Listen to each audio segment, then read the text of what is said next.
I'm really excited about this piece. So today I have the honor of reviewing this piece.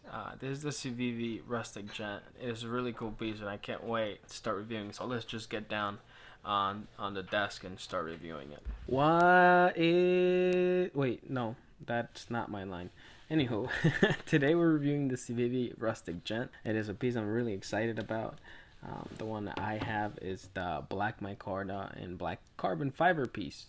It is a piece in D2 made by Civivi, a backlock, and we'll just start with some dimensions real quick. So blade length is 3 inches, but the cutting edge is right under 3 inches. Overall length is 6 3/4. Weight, I'll annotate it right here. Let's throw down some size comparisons. As you can see, the PM2 is a lot bigger than this piece. The PM2 is a classic knife. Everybody and their mamas have one. They're good for EDC, they're good for tactical stuff. As you can see, the RUSTIC GENT is a bit smaller. Something that I may or may not be doing a comparison video with, the GENT. This is the RUSTIC GENT, this is the GENT. So as you can see, they're about the same size. Cutting length is about the same. Even aesthetically, they have similar lines. The GENT took the EDC world by storm not long ago. Now you can get a lot of different variants of it. The RUSTIC GENT also came in a lot of variants, different micarta scales, etc. This one's the one I'm getting to review thanks to Gunner EDC. Thanks, brother. I hope you're doing well. Very appreciative of your help. Bam. This is a buck 110. Let's put the different background on. This hanky, by the way, is a hanky by PD Hanks. Look him up. He's a cool guy. So as you can see, the buck 110 is a lot bigger. This is a custom, a limited edition from, I think, the 80s. This is not mine. This one was loaned to me by my boss. But it is a great knife. 435 out of 1,000. This is real wood. You can feel it. There's no ifs or buts about old wood. But as you can see, the buck 110, it is a bigger knife, but you can see where Civivi drew inspiration from when they were designing this thing. It is very similarly, but you can see that they were trying to make a gentleman's folder. So yeah, let's just start with the review and start with the positive. And the positives, as soon as I grabbed this knife, I knew it was quality. I love the action. The action is very particular. It's very smooth. It has a lot of positive feedback. Unlocking it and locking it. So unlocking it, it has some sort of half stop. It's just natural to the lock that it would stop halfway, and then it would stop, and then you would push it the rest of the way in. Opening it, it has this whole groove right here, which makes it able to open one hand because it is really smooth. It is really smooth. They worked really hard to get that, I think. The grind is great. It feels like a hollow, but it's so subtle I can't tell. It is a slicey grind. It is a slicey type knife. I have an orange here for no particular reason. So as you can see, it struggled a little bit just because it was already pre-cut. But food cuts, work cuts, slicing through boxes, etc., this thing did well. So it's got a cool design, a cool action, a cool grind, very functional blade.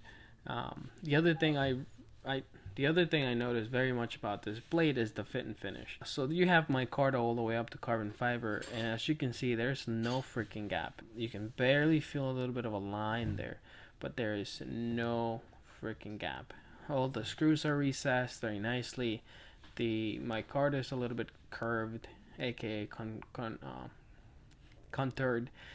Same with the carbon fiber, and they all match very nicely. There's no gaps between the liners and the micarta carbon fiber. The logo is also recessed. There's no difference in gap here, like one being bigger than another gap. So it's all very, very nice. Same down here. Just fit and finish wise is just very nice. I forget what it retails for. I think it's $80. I'll put the actual number right here. But it's worth it. Let's just cut to the chase, okay? And in the conclusions, I'm buying one of these. Anyway, another positive is they did add a lanyard situation here where you can put the lanyard in there, pull it out here, and do whatever it is you need to do with lanyard. For a knife like this, I get it. I understand you need to pull it out of its sheath, which is included with the price that I mentioned earlier. And another positive there, it is ergonomic. You can hold it right here, and you feel very much in control of the blade. You can do a lot of precision cuts really easy. The deployment method is really nice, and because it is a backlock and very snappy one, as you can hear right there, very snappy. You feel very secure. You don't feel like this thing is gonna come down on your hand at any point in time, which is not the case when I carry another traditional style blade like a slip joint. Every time I carry a slip joint, I feel like I'm gonna cut my fingers off, which is okay. I know it's not gonna happen. Oh, another size comparison. This is a Case Barlow. It doesn't feel like it's gonna come down my hand. It does feel pretty ergonomic. It's a little bit small. If it was like, I don't know, maybe 1/4 inch bigger, it would be better. But ergonomics, I'd give it like a 4-star, 3.5 3.5. This whole star thing is new to me, so I don't know, but it's good. It's good to go. If you own a Case Barlow, it's better than a Barlow. If you own the other Gent, maybe I will make a comparison. It's just as good as a Gent for my large fat hands. My fingers not very long, but I do wear large size gloves, and my hands are kind of fat. So we'll continue on. The hardware is really nice. Again, satin for the most part.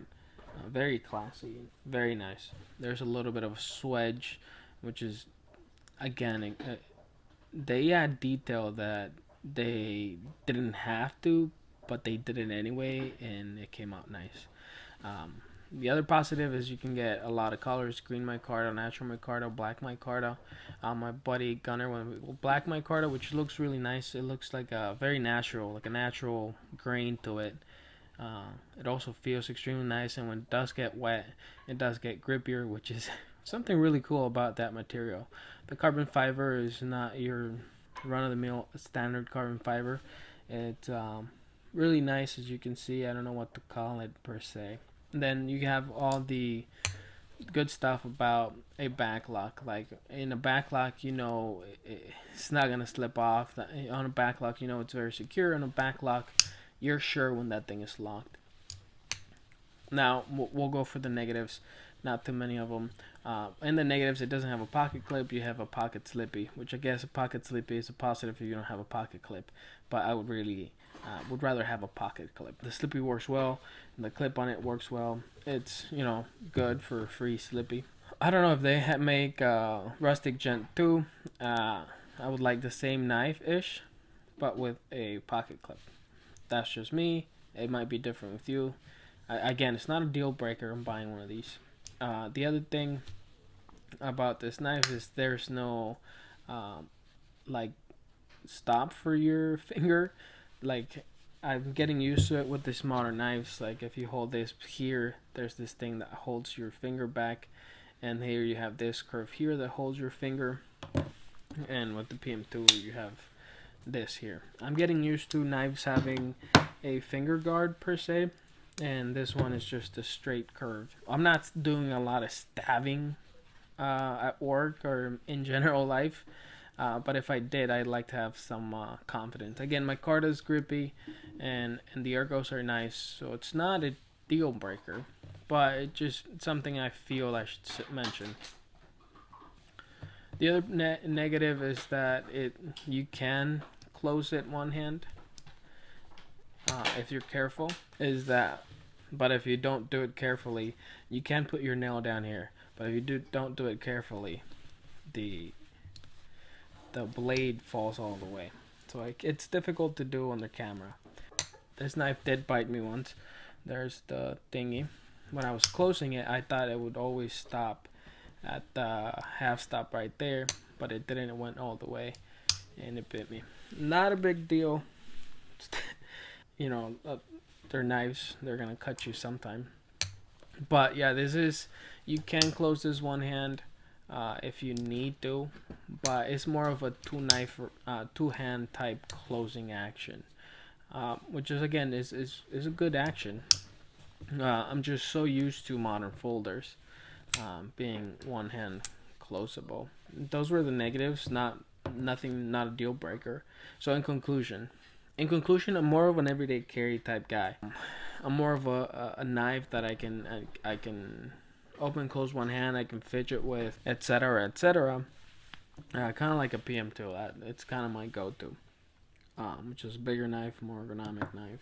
But I recommend this knife if you're looking for a tool and you don't mind it being a two-hand opener. In fact, some people like that because it allows you to think about closing the knife. Per se, not this one, but like the Guru. If you're not thinking about closing the Guru, it's gonna catch your fingers. It's done it in the past. This was my EDC knife for years. But with this, you got to think about it when you close it. You know, some guys like that. Some guys like that. Some guys are really into traditionals right now. And yeah, so if you're looking for that kind of knife, yeah, this is good to go, dude. You're gonna love this thing. And then there's the other type of guy like me. I'm an EDC one hand, you know, high speed, low drag. Let's get stuff done. I still recommend this knife because you have to experience it. Like, this is some next level shit stuff. I'm buying one. I think I want the natural micarta, and I may or may not be waiting for the Damascus, because this is gonna be more like something that stays in my case, and I look at it sometimes and carry it sometimes as a secondary blade, and it's just a cool knife, man. I'm really excited. I'm really glad I got to experience it. But yeah, if you made it this far, you click on this thing right here. It's down here. You just click on it to subscribe. This is a video YouTube recommends, and this is something that I usually pick. Please have a great day, and we'll see you on the next video.